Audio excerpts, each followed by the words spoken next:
একটা উদ্দীপকে সত্যক সারণী দেয়া আছে এবং সত্যক সারণী দিয়ে দুইটা প্রশ্ন করেছে। যে এক নম্বর প্রশ্নটা হচ্ছে সত্যক সারণীর লজিক গেট কোনটি, অর্থাৎ এই সত্যক সারণীর লজিক গেটটা বের করতে হবে। সত্যক সারণীর আউটপুট দেখে আমাদেরকে বুঝতে হবে এটা কোন লজিক গেটকে নির্দেশ করেছে। তার আগে আমরা কিছু নোট করে রেখেছি, এখানে বিশেষ কিছু বৈশিষ্ট্য দেখে আমরা বুঝতে পারবো যে এগুলা এন্ড গেট নাকি অর গেট, অর্থাৎ কোন লজিক গেট। সত্যক সারণীর যদি সকল ইনপুট 1 হয় তাহলে সেটা এন্ড গেট হবে। যদি যে কোনো একটি ইনপুট 1 হয় তাহলে সেক্ষেত্রে অর গেট অর্থাৎ এক্সঅর গেট হবে। বিজোড় সংখ্যক ইনপুট যদি 1 হয়, অর্থাৎ 1 যদি বিজোড় সংখ্যক 1 ইনপুট হলে আমাদের এক্সঅর গেট হবে। এবং নট গেটের ক্ষেত্রে যদি 1 হয় ইনপুট, আউটপুট 0 হবে, এবং ইনপুট 0 হলে আউটপুট 1 হবে।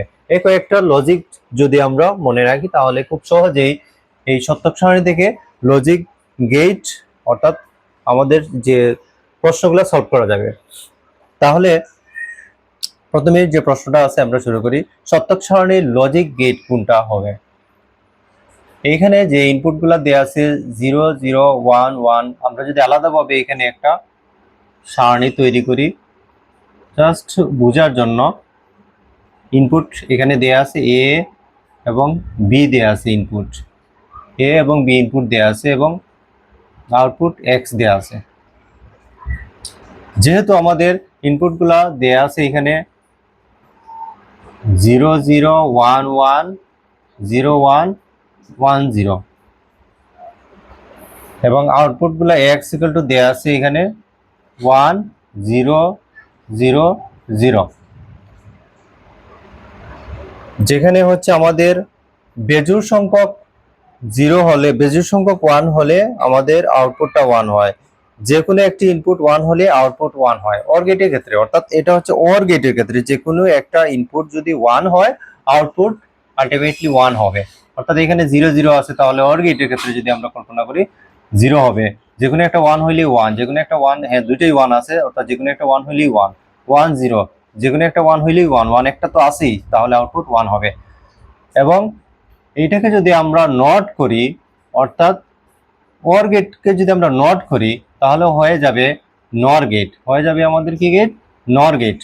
এখন নর মানে হচ্ছে অরকে নট করার অর্থ হচ্ছে 0 কে 1 করা এবং 1 কে 0 করা।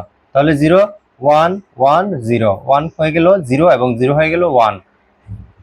তাহলে আমাদের কোন গেট বের হয়েছে? নর গেট বের হয়েছে। অর্থাৎ আমাদের প্রশ্নে উদ্দীপকে দেয়া ছিল এই ইনপুটগুলো এবং আউটপুট দেয়া ছিল এটা, অর্থাৎ 1 0 0 0। তাহলে আমরা পেয়েছি এই উদ্দীপকের আউটপুটটা নর গেটকে প্রকাশ করেছে, যেখানে এক্স দ্বারা রিপ্রেজেন্ট করা হয়েছিল।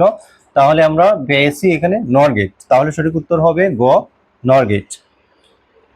ঠিক একইভাবে 2 নম্বর প্রশ্ন হচ্ছে এক্স কলামে 0 এর স্থলে 1 এবং 1 এর স্থলে 0 বসালে প্রাপ্ত গেট কোনটি হবে? এক্স এর যে ইনপুটগুলো আছে এখানে 1 এর স্থলে 0 এবং 0 গুলোর স্থলে 1 বসালে কোন গেট হবে? অর্থাৎ এখানে 1 1 1 বসাই দিলাম, তাহলে এখন কোন গেট হবে? এখানে 0 0 0 হয়েছে, 0 1 1 হয়েছে, অর্থাৎ যে কোনো একটা 1 হইলে 1 হয়ে গেছে। তাহলে আমরা দেখতে পারতেছি 0 এবং 0 এর স্থলে 1 1 এর স্থলে 0 বসানোর পরে যে লজিকটা এখানে দাঁড় হয়েছে সেটা হচ্ছে যে যে কোনো একটা ইনপুট হলেই কিন্তু এখানে 1 দেখাচ্ছে। অর্থাৎ এখানে 1 1 আছে, 1 1 0 1 1 0 1 1, এখানে হচ্ছে 0 0 0, অর্থাৎ যে কোনো একটা 1 হলেই এখানে 1 হয়েছে। তাহলে এটা কোন লজিক নির্দেশ করে? এই যে অর গেট, যে কোনো একটা ইনপুট 1 হলেই কি হয়? কোন গেট? অর গেট হয়। তাহলে এই সত্যক সারণীটা এখন অর গেট হয়ে গেছে। অর্থাৎ তাহলে সঠিক উত্তর হবে অর গেট। যেহেতু গেটের নাম নেই, এখানে গেট দ্বারা রিপ্রেজেন্ট করা হয়েছে। অর গেট আমরা জানি এখানে গ হচ্ছে অর গেট, আর ক হচ্ছে এক্স অর গেট, খ হচ্ছে এক্স নর গেট, গ হচ্ছে এক নর গেট। তাহলে সঠিক উত্তর হবে আমাদের গ।